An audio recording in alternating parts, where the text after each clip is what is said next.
तो यूपीएससी ने 2026 नोटिफिकेशन के साथ रूल्स में काफ़ी बड़े बड़े इस साल बदलाव किए हैं, जो शायद आप सभी को जानने चाहिए। सर्विस को लेकर अगर हम बात करें तो बार बार एग्जाम देना काफ़ी ज़्यादा मुश्किल हो जाएगा ना। लेकिन नए रूल्स के मुताबिक बात करें तो आईएएस और आईएफएस ऑफिसर अब सर्विस में रहते हुए भी सीएसई 2026 एग्जाम नहीं दे पाएंगे। वहीं आईपीएस और साथ ही बात करें ग्रुप ए, ये दोनों पोस्ट के लिए ऑफिसर को अपने रैंक सुधारने के लिए सिर्फ एक बार ही मौका मिलेगा, जो कि वन टाइम इम्प्रूवमेंट ऑप्शन अब आपको मिलने जा रहा है।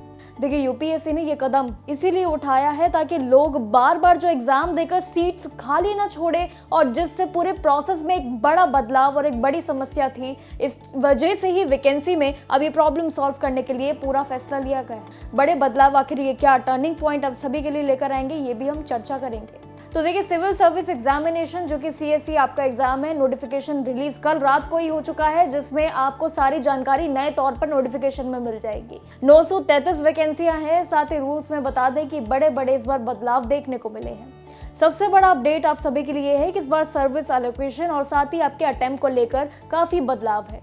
अब अगर कोई भी कैंडिडेट आईएएस या आईएफएस बन जाता है तो वो सर्विस में रहते हुए भी दोबारा एग्जाम नहीं दे पाएंगे, कोई भी चांस नहीं मिलेगा अब दोबारा।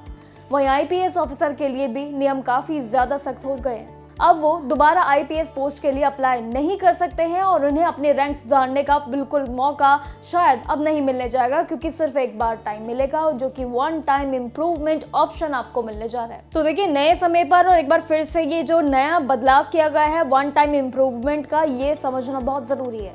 एक एग्जाम्पल तौर पर चलिए समझ लीजिए। अगर किसी का सिलेक्शन 2026 में आईपीएस में होता है तो वो सिर्फ 2027 का एग्जाम दे सकता है, लेकिन उसके बाद भी अगर वो ट्राई करते जा रहे हैं अपनी सीट्स पक्की करने के लिए, वो भी दोबारा, तो उसे रेजिग्नेशन यानी कि इस्तीफा देना पड़ेगा। इसके अलावा भी डिजिटल सिक्योरिटी बढ़ाने में एग्जाम सेंटर्स पर काफी ज्यादा सख्ताई हो गई है। एआई बेस्ड फेस ऑथेंटिफिकेशन का काफी ज्यादा अनिवार्य ऑप्शन अब सभी के लिए बन चुका है। एआई का इस्तेमाल आखिर सिक्योरिटी सेफ्टी के लिए बाखूबी किया जा रहा है। तो देखिए, हाल ही में बदलाव काफी किए जा रहे हैं। एक बार आपका जो नोटिफिकेशन जैसे ही आपको उम्मीद थी कब आएगा, वो कल आ गया है, लेकिन नए तौर पर आया है। 24 फरवरी मार्क कर लेना कैलेंडर, क्योंकि इसी तारीख को आपको application form last time fill करना है। सारे बदलाव जो आपके किए गए हैं ताकि बार बार जो एग्जाम देने से सीट्स आपकी वेस्ट ना हो और पूरे रिक्रूटमेंट प्रोसेस को ज्यादा से ज्यादा ट्रांसपेरेंट और साथ ही सरल बनाया जा सके, इसके लिए बड़ा कदम है। लेकिन आपका क्या कहना है इस पूरे कदम के बारे में, ये हम अपनी राय भी दीजिएगा। लेकिन जो आने वाले टाइम में ये जो बदलाव हो रहे हैं, बेहद बड़ी समस्या है। देखिए, साथ ही फ्रॉड रोकने के लिए भी जो एआई बेस्ड फेशियल जो पूरा प्रोसेस रखा गया है, इसमें आधार वेरिफिकेशन को भी एंट्री के लिए काफी ज्यादा अनिवार्य करना उनके लिए एक बेस्ट ऑप्शन जरूर हो सकता है सभी उम्मीदवारों के लिए। एलिजिबिलिटी की बात करें तो आईएएस के लिए भी स्ट्रीम में कोई भी ग्रेजुएट होना काफी है, लेकिन आईएफएस यानी कि फॉरेस्ट सर्विस जो आपकी पद है, उसके लिए साइंस बैकग्राउंड जैसे आपके बोटैनी, केमिस्ट्री, एग्रीकल्चर, ये सभी डिग्रीज होना बिल्कुल अनिवार्य है। इनको याद रखिएगा। नए रूल्स के मुताबिक बात करें तो क्या है वो पूरा पैटर्न, चलिए एक बार बात करते हैं। अगर कोई पहले से ही आईपीएस में है, सीएसई 2026 से दोबारा आईपीएस बनना चाहते हैं, तो वो बता दें कि प्रीलिम्स के बाद आईएएस या फिर आईएफएस बन जाते हैं तो उनके मेंस देने की परमिशन उनको नहीं मिलेगी।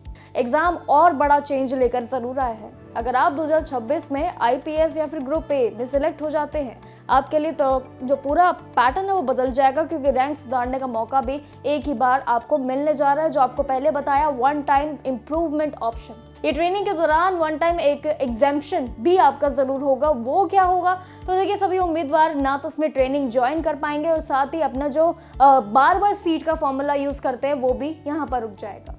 दोनों साल की सीट्स कैंसिल आपकी हो जाएंगी इस प्रोसेस में, अगर आप इसको लगातार करते रहेंगे। साथ ही 2026 से सिलेक्ट होने वाले जितने भी उम्मीदवार होंगे, उनको 2028 के उसके बाद एग्जाम देने के लिए भी काफी ज्यादा अनिवार्य ऑप्शंस, रेजिग्नेशन, इस्तीफा के लिए भी जरूर रहेंगे। क्या ऑप्शंस रहेंगे वो भी आप जान लीजिए।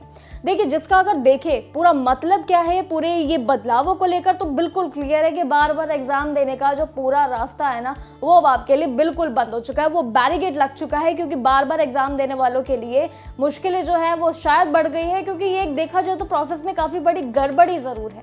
वही एक चीज जो है यूपीएससी में काफी चर्चा हर साल से बनी आ रही है, वो है आपके 2025 में 10 लाख से ज्यादा जो एस्पिरेंट्स ने अप्लाई किया था उसका केस। देखिए, जिसमें ना सिर्फ 900 से ज़्यादा फाइनल सिलेक्शन हुआ है, बल्कि 2023 से लेकर 2024 में लगभग 13 लाख एप्लीकेशन ज़रूर आए थे। और जो देखा जाए तो सिलेक्शन का रेशो भी कितना ज़्यादा टफ रहा है। वही 2023 से लेकर 2024 में लगभग 13 लाख एप्लीकेंट्स आए जरूर थे, लेकिन देखा जाए तो उनका सिलेक्शन का जो रेशो है वो काफी ज्यादा टफ देखने को मिला यूपीएससी एस्पिरेंट्स के लिए।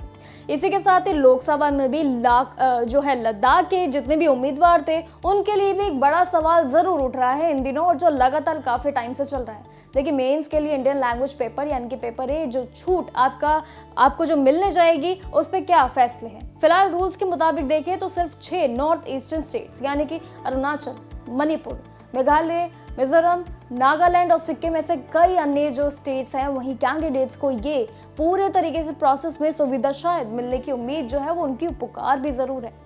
वहीं साथ ही बता दें कि ये साफ जरूर किया गया है कि लोकल तरीके से कि लद्दाख में ऐसे कोई फैसले नहीं लिए जाएंगे, लेकिन यूपीएससी वक्त वक्त पर रूल्स में सुधार करता जरूर रहेगा ताकि सबको बार बार का मौका मिलता रहे। लेकिन देखा जाए तो यूपीएससी बहुत बड़ा एग्जाम है, लगातार बदलाव अगर होंगे तो हम सभी के लिए बड़ी दिक्कत होगी।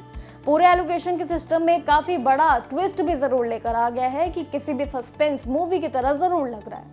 पहले ये होता था कि पूरे देश के 5 ऐसे जियोग्राफिक जोन्स यानी कि नॉर्थ, साउथ एक्सेट्रा काफी जो होते थे, उसमें अब बनता गया जो रिपोर्ट है वो टॉपर्स अक्सर अपने पसंद के जोन पर चुनते थे और सेटल हो जाते थे अपने ही जोन के अपने ऑप्शंस पर। लेकिन इससे दिक्कत काफी होती थी।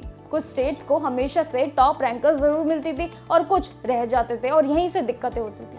लेकिन अब यूपीएससी ने इन सभी 25 कैडरे को अल्फाबेटिक ऑर्डर में पेश कर दिया है, जिसमें 4 नए ग्रुप्स में बनती हुई हमें पूरी प्रक्रिया नजर आ रही है। सबसे हैरान करने वाली बात यह है कि अब इस पूरे ग्रुप में आपको हरियाणा के साथ साथ झारखंड और केरला जैसे बिल्कुल अलग अलग कोने वाले जो स्टेट्स होंगे उनमें आपको ये प्रक्रिया मिल जाएंगी।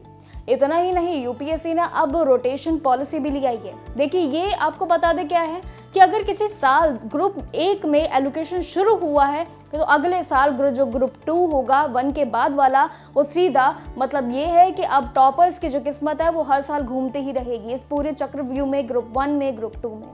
अगर कोई यूपी का सपना देख रहा है तो उस साल यूपी वाला जो ग्रुप रोटेशन होगा उसमें पीछे रह जाएगा।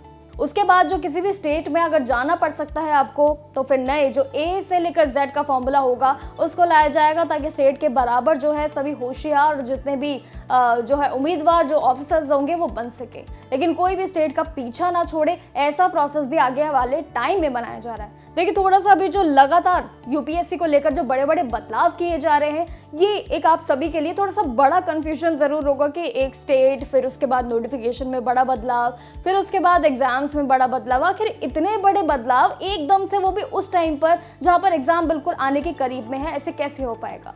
और देखा जाए तो अब आईपीएस और आईएएस के लिए जो फॉर्मूलेज है, एकदम सीधा जो रास्ता था ट्रेनिंग का, वो इतना ज्यादा मुश्किल हो गया है कि अब उनके लिए जो पहले वाले रूल्स है वो खत्म होकर ये उनके लिए एक बड़ी चुनौती जरूर है। आप हमें कमेंट सेक्शन में बताइएगा अगर आप भी यूपीएससी उम्मीदवार है कि आपके लिए ये फॉर्मूला और पूरे चेंजेस कितने बड़े एक देखा जाए तो चुनौतियां लेकर आए हैं या फिर आपके लिए सुविधा लेकर आई है। हमें अपनी राय कमेंट सेक्शन में बताइएगा। बाकी रिलेटेड यूपीएससी से जुड़ी हुई जानकारियों के लिए आपके साथ जुड़े रहेंगे। नमस्कार।